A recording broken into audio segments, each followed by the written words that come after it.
ఇప్పుడు క్రీస్తుతో అంటగట్టబడాలి.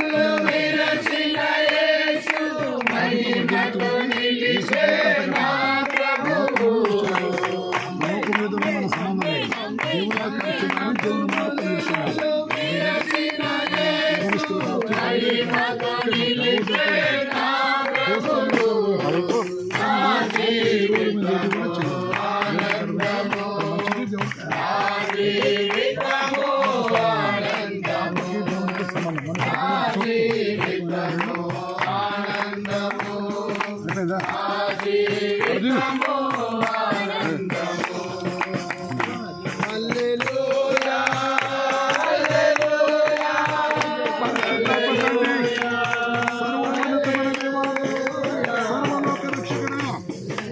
దేవుని దేవుని పరలోకంలో దూతలు స్తుతిగానములు చెల్లిస్తాయని స్థాపుకొని అయ్యాతని అన్ని జన రక్షార్థం మీరు కట్టుకున్న సంఘాన్ని బట్టే ప్రభు, ఇదిగో యవనస్తులు రుజువులు కూడా ఈ సంబంధి ప్రభా నీ సన్నిధిలో ప్రభా బాప్తిస్మం వచ్చుడగా ఈ సమస్తాన్ని స్వాధీనపరచుకొని నీ దక్షిణ హస్తము చాచి మీరే ప్రభుత్వం వీరికి మీ హస్తములతో వీరిని బాప్తిస్మం ఇచ్చి వీరిపై నీ ఆత్మ నుంచి మీరు కరుణించమని యేసుక్రీస్తు తండ్రి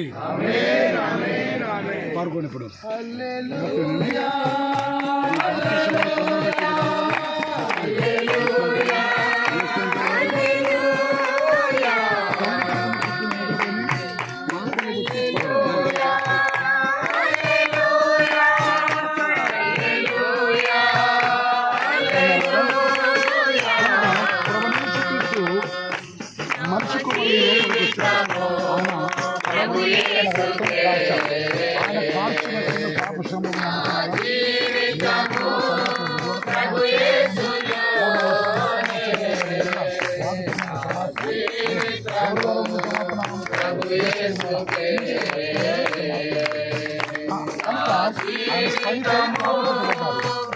ఆయన